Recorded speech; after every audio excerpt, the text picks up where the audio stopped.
오늘은 그 은혜의 10가지 계명 중에서 6번째 계명인 살인하지 말라 살피면서 은혜를 나누겠습니다. 따라해 주세요. 살인하지 말라. 예. 여러분 따라하시면서 이미 여러분 마음속에 쉽네, 끝이네 이런 생각이 드신 분이 계셨을 것입니다. 오늘 김 목사님 설교 안 하셔도 되겠네.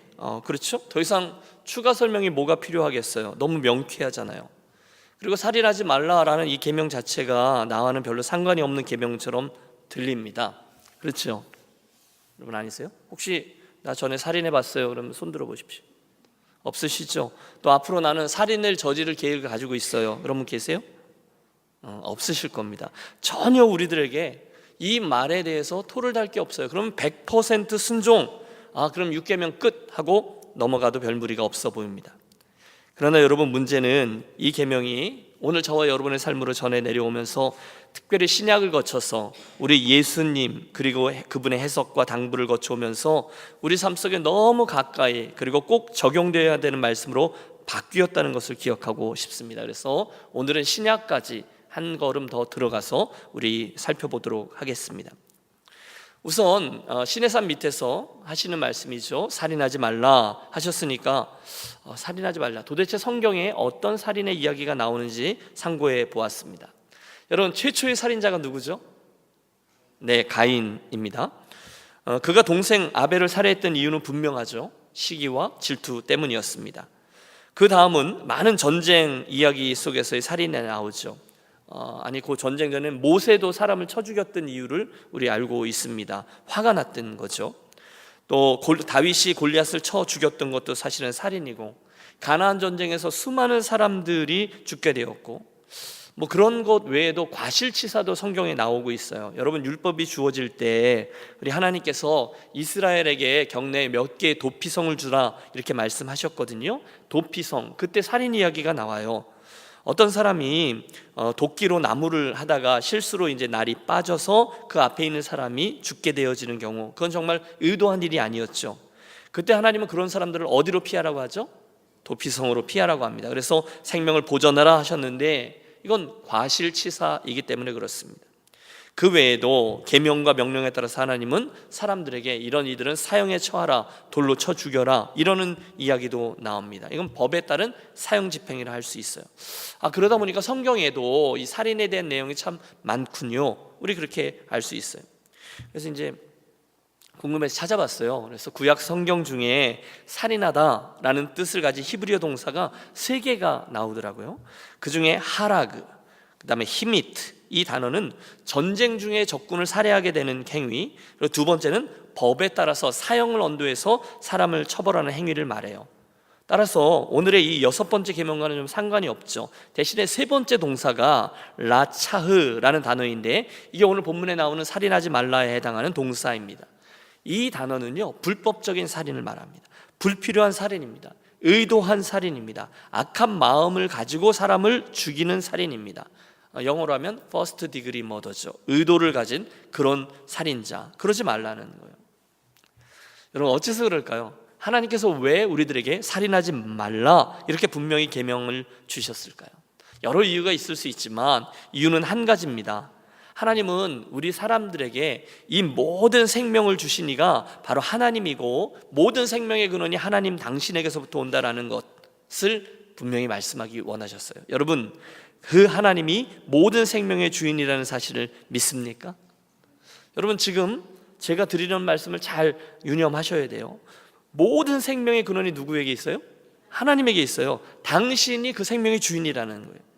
창세기 9장 6절은 이렇게 말씀합니다. 다른 사람의 피를 흘리면 그 사람의 피도 흘릴 것이니 이는 하나님이 자기 형상대로 사람을 지으셨음이니라. 무슨 말씀인가 하면 우리 사람의 생명 안에는 하나님의 생명이 들어가 있기 때문에 다른 사람들의 생명을 가볍게 여기면 안 된다, 이런 말씀이에요.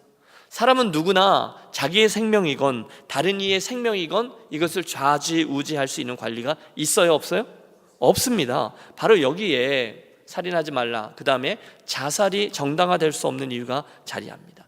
생명은 우리 하나님의 것이라고 말했거든요. 그리고 내게 있는 생명이라고 생각하는 그 생각을 하나님은 전적으로 거부하십니다. 아니요, 하나님은 당신의 생명을 우리들의 잠깐 맡겨두시는 거예요. 전혀 우리가 나의 생명에 대해서 권리를 주장할 수 없어요. 그렇기 때문에 같은 논리로 낙태도 정당화될 수 없습니다. 많은 사람들이 여러 나라에서 여러 논조를 가지고 따지죠. 우리 여인의 몸속에 있는 태아, 그 태아를 지우는 것은 언제까지는 살인의 범죄에 들어가지 않고 언제까지는 살인의 범죄에 들어간다, 이렇게 많이 설왕설래를 해요. 하지만 이 모든 논점들에 딱 마침표를 찍어버리는 하나님의 말씀이 있습니다. 시편 191편인데 주께서 나의 내장을 지으시며 나의 모태에서 나를 만드셨나이다. 내가 주께 감사하옴은 나를 지으심이 심히 기묘하심이라. 그리고 그 스토리의 끝에 이렇게 고백하세요. 주께서 내 형질이 이루어지기도 전에 주의 눈이 보셨으며, 여러분 이해가 되십니까? 나를 위하여 정한 날이 하루도 되기 전에 주의 책에다 기록이 되었나이다. 다시 말하면 그 여인의 몸속에 아이가 수태되는 순간부터 하나님은 이미 생명으로 여기신다는 거예요. 심지어 여러분 굉장히 논란이 있는 얘기지만 실수로 태어난 아이라도 하나님의 계획 안에 있다는 것을 우리는 분명히 기억해야만 할 것입니다. 생명에 대한 얘기를 하고 있어요. 한 걸음 더 나아가서요, 성경은 더 큰 욕심을 냅니다. 강자가 연약한 자를 보호하지 않을 때, 강자가 연약한 이의 생명을 보호하지 않을 때 그것도 살인과 같다라고 여겨요. 종교개혁자인 마틴 루터가 이 6번째 계명을 이렇게 해석하죠. 어떤 사람이 실제로 악한 일을 한 경우뿐이 아니라 이웃에게 선행을 베풀지 못하거나 기회가 있음에도 불구하고 그가 육체적으로 또 피해를 또 상해를 입지 않도록 지키고 보호하거나 예방하지 못할 경우는 이 살인하지 말라라는 계명을 어긴 것입니다. 이렇게 얘기합니다. 강자가 당연히 연약한 자를 보호해야 된다는 거예요. 그걸 안 하면 그것도 살인, 간접살인에 들어간다는 거예요. 정리해보죠. 우선 하나님은 당신이 모든 생명의 주인이시기 때문에 그 생명을 마음대로 취하는 것을 금하셨습니다. 그래서 우리들에게는 일부러 사람을 때려 죽이는 1급 살인죄뿐이 아니라 자살도, 낙태도, 그리고 간접살인까지도 금하고 하나님의 말씀에 순종해서 살라라고 말씀합니다. 그래서 살인하지 말라가 나온 거예요. 그러면 우리는 네, 알겠습니다, 그렇게 하겠습니다, 그리고 이 계명은 넘어가면 될 것 같아요. 끝. 그러나 오늘 밤 우리는 조금 더 해야 합니다. 왜냐하면 말씀드렸다시피 이 구약의 계명이 우리 예수님을 거쳐서 좀 더 구체적으로 확대되어 우리들에게 주어졌기 때문입니다. 특별히 마태복음 5장에서 우리 예수님은 당신의 산상수훈 중에 이 계명에 대해서 이렇게 말씀하셨어요. 우리 함께 5장 PPT가 준비되어 있는데요, 21절 22절의 말씀 함께 읽어보겠습니다. 옛사람에게 말한 바 살인하지 말라, 누구든지 살인하면 심판을 받게 되리라 하였다는 것을 너희가 들었으나 나는 너에게 이르노니 형제에게 노하는 자마다 심판을 받게 되고 형제를 대하여 라가라 하는 자는 공회에 잡혀가게 되고 미련한 놈이라 하는 자는 지옥불에 들어가게 되리라. 아멘. 여러분 누구의 말씀이죠? 네, 예수님의 말씀입니다. 옛날에 주어진 살인하지 말라라는 계명을 너희가 들었는데 10계명이죠.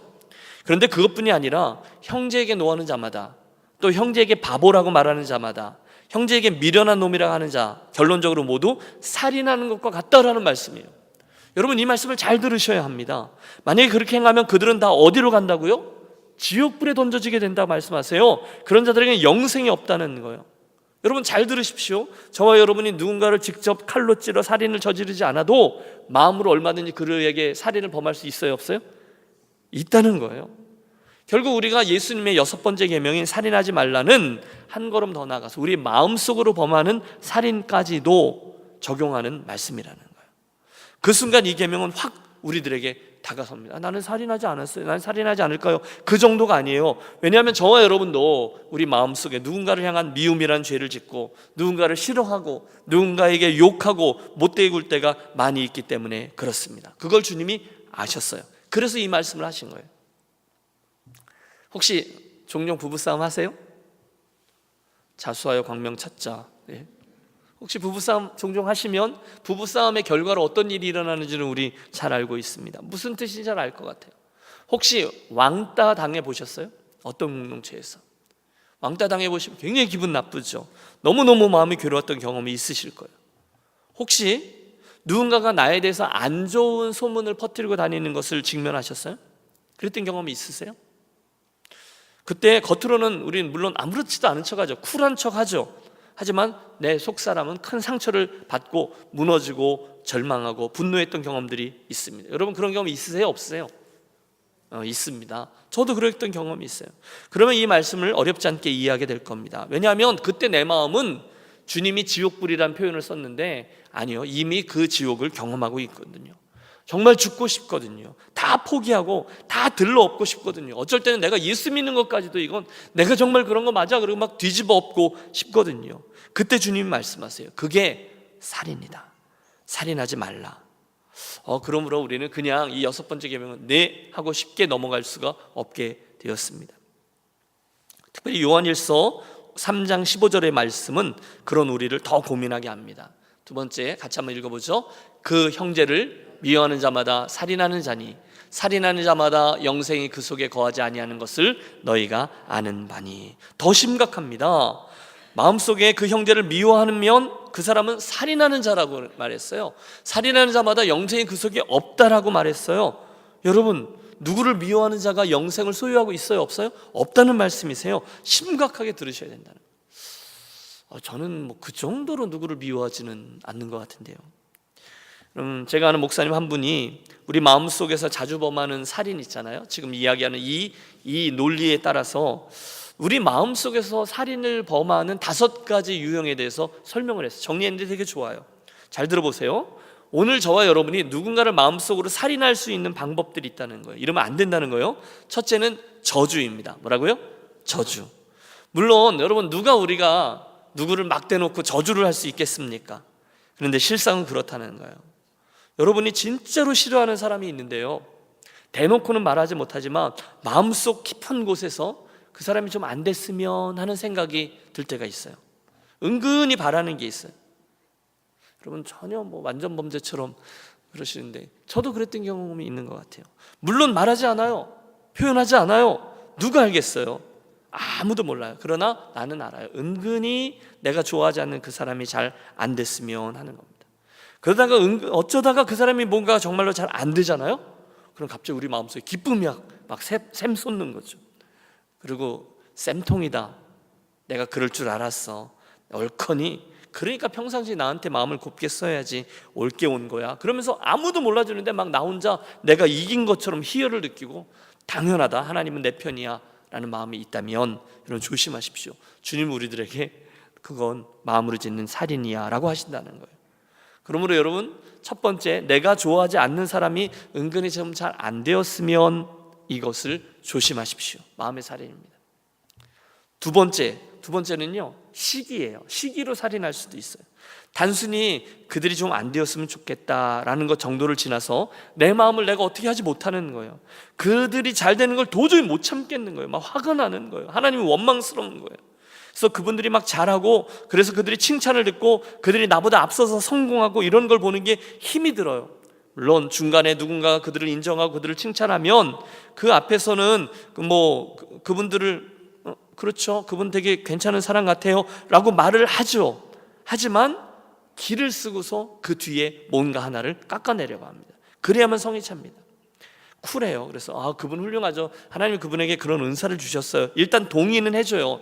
그런데 그렇게 끝나면 섭섭해요. 맨 끝에 자기도 모르게 꼭 한마디를 붙여요. 그런데 내가 보기엔 말이에요. 점점점. 여러분, 이게 뭔지 아세요? 이게 시기입니다. 이게 질투입니다. 영혼의 병이에요. 여러분, 시기는 우리 마음의 뼈를 다 녹여요. 더 심각한 것은 주님께서 그것을 살인이라 부른다는 거예요. 세 번째, 마음으로 우리가 저지를 수 있는 살인은 중상모략도 있습니다.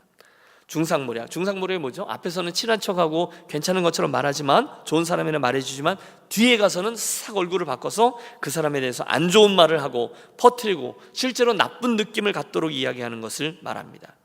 글쎄, 그 사람이 그랬대. 나도 들은 얘기야. 때로는 정확하지도 않아요. 그런데 자기가 막 확증을 갖다 붙이는 거죠. 악의를 가지고 소문을 퍼뜨려요. 사실 이런 얘기하면 안 되는데 당신이니까 말해주는 거야. 자기만 알아?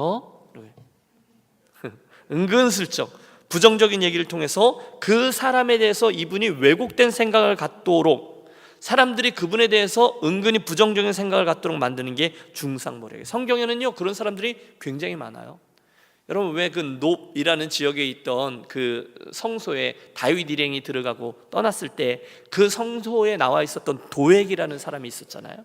교묘하게 바라보다가 나중에 사울 왕에게 있어서 기회를 잡고 다윗이 그곳에서 아주 못되게 굴었다라는 얘기를 이야기하는 사람. 안 되죠. 그것도 살인이라는 거예요. 네 번째는 증오입니다. 분노를 의미합니다. 복수심에 불타는 거예요. 여러분, 경험해 보셨습니까? 너무너무 억울한 거예요. 내가 뭘 당했거든요. 그래서 내가 당한 일, 나에게 그 말을 한 사람을 잊지 않아요. 그러고는 매일매일 내 마음속으로 묵상을 해요. 큐티하는 거죠. 그 일 말이에요. 그때 내 마음이 아팠던 것, 그때 나를 쳐다봤던 그 사람의 얼굴 표정을 날마다 불러내고 마음속에 다짐을 합니다. 내가 용서해 주나 봐라. 내가 그 얼굴 잊을 수가 없다. 계속 생각해요. 여러분, 이렇게 되면 어떻게 되죠? 내 삶에 즐거운 일, 행복한 일이 있어도 그 일과 그 사람을 생각하면 바로 내 얼굴이 굳어버립니다. 교회에 와서 은혜 받고 할렐루야 찬양하지만 그 사람만 생각하면 받은 은혜를 다 까먹습니다. 가슴이 답답합니다. 마음이 툭 하고 떨어져요. 그리고 나는 내 상처를 벅벅 긁으면서 복수할 기회를 찾습니다.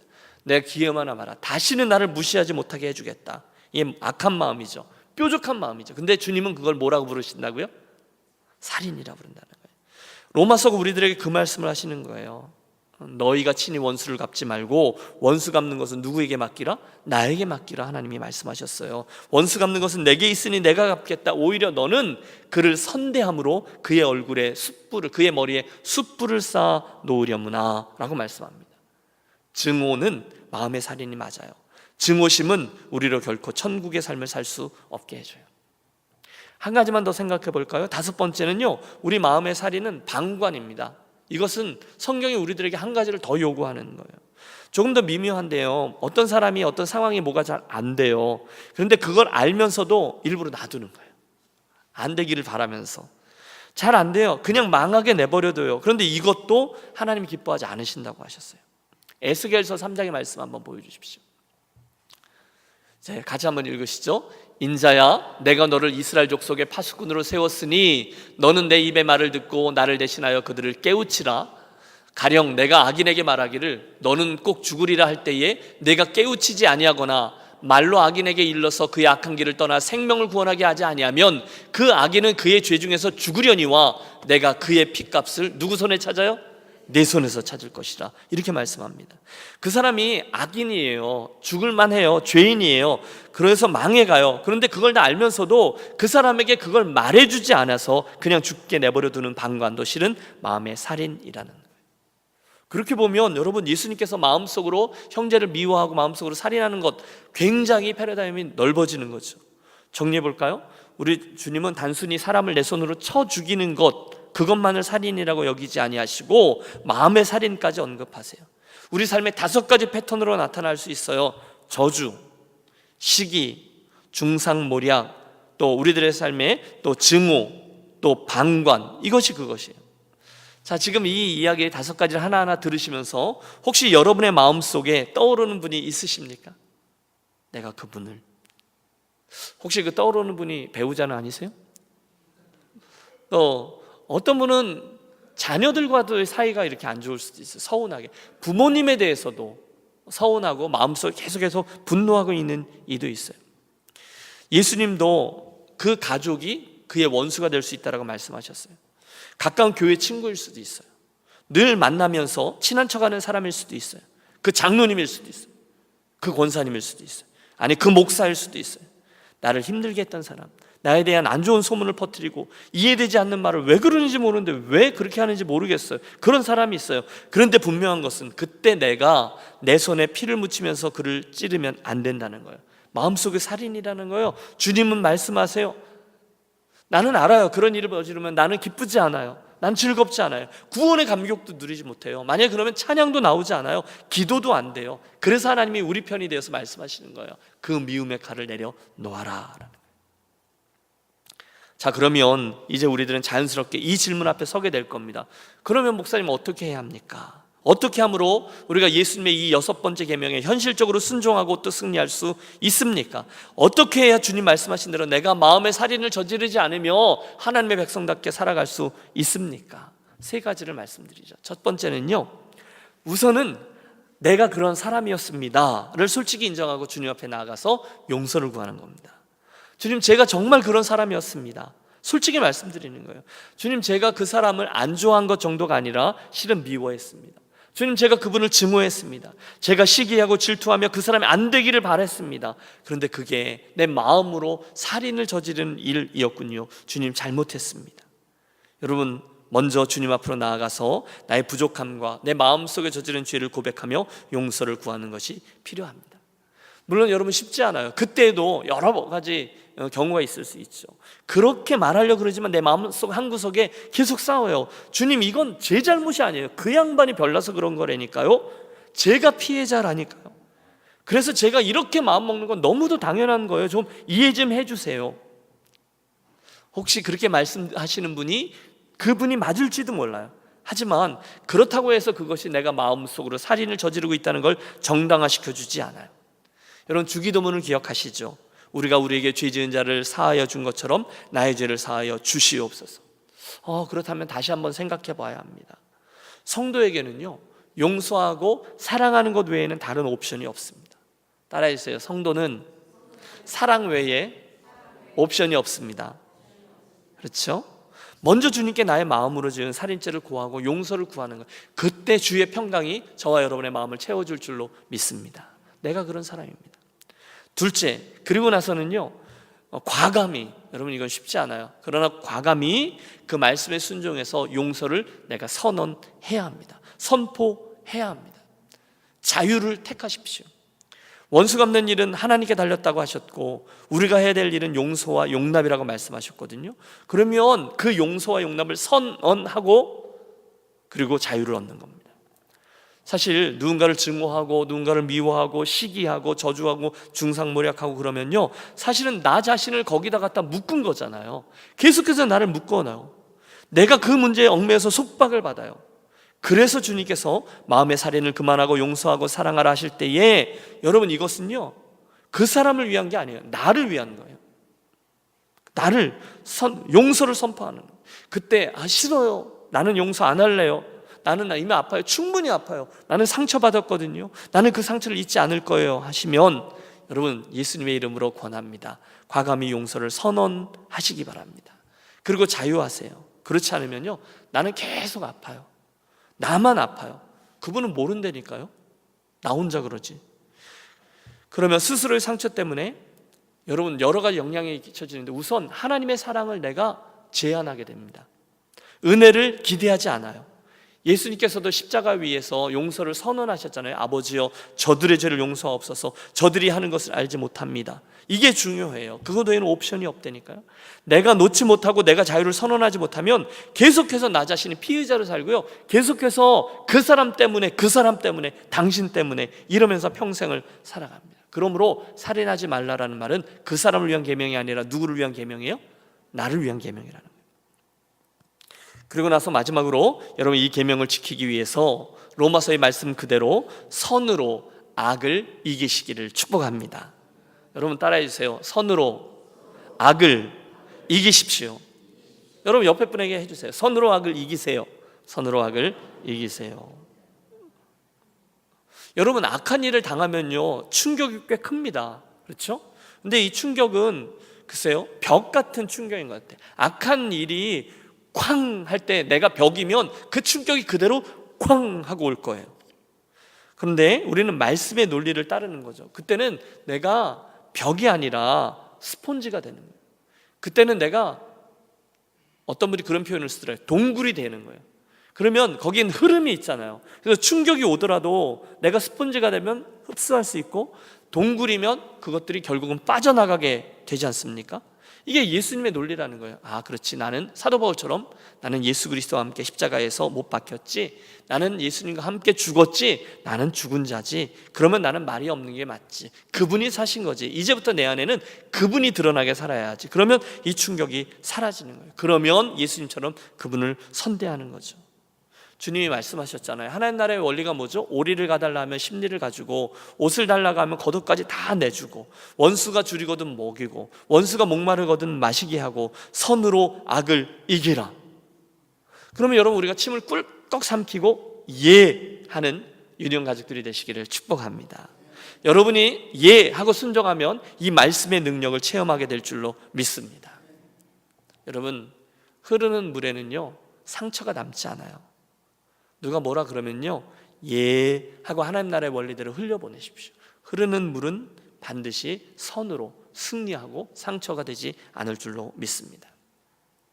오래전에 시카고의 윌로우 크릭 처치가 건강할 때 그때 이 말씀이 한번 선포되었었어요. 특별히 우리가 아까 읽었던 요한일서 3장 15절의 말씀이잖아요. 그 형제를 미워하는 자마다 살인하는 자니 살인하는 자마다 영생이 그 속에 거하지 아니하는 것을 너희가 아는 바라. 그리고 목사님이 이 설교를 하는데 그 목사님 마음속에 성령이 강하게 역사하신 거죠. 오늘의 이 말씀이 단순히 말씀을 듣고 결심하고 기도하고 돌아가는 것이 아니라 정말로 실천해야 될 말씀이라는 걸 알게 된 거예요. 그래서 성도들에게 강력히 도전을 한 거예요. 그날 여러분 누군가에게 말로 상처를 입히고 그 사람의 속사람을 죽인 일이 있다면, 여러분 또 여러분 마음속에 상처가 있다면 오늘 여러분이 가서 용서를 선포하고 또 여러분이 화해하십시오, 정말로 하십시오 하고 강하게 도전하는 거예요. 설교가 끝나자 성도들이 웅성거리기 시작했어요. 성령의 역사죠. 한두 사람이 일어나 나가기 시작했어요. 어떤 사람은 전화기를 들고 어딘가에 통화를 시도해요. 어떤 사람은 친척 집으로 운전을 하고 나아갔어요. 어떤 사람은 교회 저쪽에 앉아있는 누군가에게로 걸어갑니다. 그날 성령께서 그 교회 공동체 안에 이 말씀을 순종하는, 그리고 성령이 감동함으로 말미암아 순종하고 또 용서를 선포하고 또 자유케 되어지는 역사를 허락해 주신 겁니다. 사랑하는 여러분, 저는 오늘 이 말씀을 평범하게 듣는 저와 여러분이지만 특별하게 들으셔서 동일한 성령의 역사가 저와 여러분 인생과 심령 깊은 곳에 있게 되시기를 축복합니다. 우리는 알게 모르게 많은 사람들을 마음속으로 살해했어요. 여러분, 우리는 다 살인 공모자예요. 우리는 살인 대학교 동창생들이에요. 마음속에 누군가를 미워했습니다. 누군가를 싫어했습니다. 마땅히 돌보아야 될 사람을 내가 강팍해서 내 코가 석자하고 상처를 그냥 내버려 두고, 내가 상처받아서 그렇지만 나도 모르는 사이에 누군가에 많은 상처를 입히고 살아가고 있습니다. 그때 여러분 예수님의 말씀을 그대로 문자적으로 들으셔서 내가 형제를 마음속으로 미워하며 살인하고 있었구나라는 사실을 기억하겠습니다. 그리고 도전이 되어 우리도 함께 주님께 용서를 구하고 화해를 시도하는 하나님 나라의 화평의 사람들이 되어지시기를 축복합니다. 기억하세요, 여러분. 살인하지 말라는 어떤 특정한 몇 사람들에게, 능력 있는 사람들에게, 순종할 수 있는 힘이 있는 사람들에게 주신 말씀이 아니라 하나님의 사람 누구에게나 순종을 기대하며 주셨던 말씀이에요. 제가 이번에 교재들 중에 차준희 교수님의 그 책을 많이 참조하고 있는데요. 이분이 이제 어느 메노나이트 교회의, 이게 형제회죠, 메노나이트 교단에 있는 그 포스터 하나를 소개하고 있어요. 근데 그게 평화를 위한 조심스러운 제안이라는 제목의 포스터에 이런 문구가 쓰여져 있대요. 평화를 위한 포스터인데요. 이 세상의 그리스도인들만이라도 다른 그리스도인들을 죽이지 않기로 한다면. 여러분, 이게 실제적인 건지 아니면 마음속에 있는 건지 그건 모르겠어요. 그러나 둘 다 적용할 수 있는 거죠. 진정한 평화를 원한다면 다른 성도들을 향한 성도들의 태도부터 점검해야 된다는 의미 아니겠어요? 그럼 얼마나 예수 믿는 사람들끼리도 마음속으로 갈등하고 시기하고 미워하고 그랬으면 그런 포스터가 필요했겠냐는 거예요. 그러므로 사랑하는 여러분, 이 밤 우리들에게 주신 살인하지 말라라는 6번째 계명을 우리 단순히 적용하겠습니다. 그리고 이 말씀 기억하면서 이 밤 자연스럽게 오늘 우리가 들었던 말씀들, 특별히 그 리스트들을 가지고 우리 자신들의 6번째 계명을 점검하고 하나님 앞에서 예, 하나님 제가 그렇게 살겠습니다 기도하고 결단하며 나아가도록 하겠습니다. 이 밤이 그런 새로운 출발점이 되어지는 저와 여러분의 밤이 되시기를 축복합니다.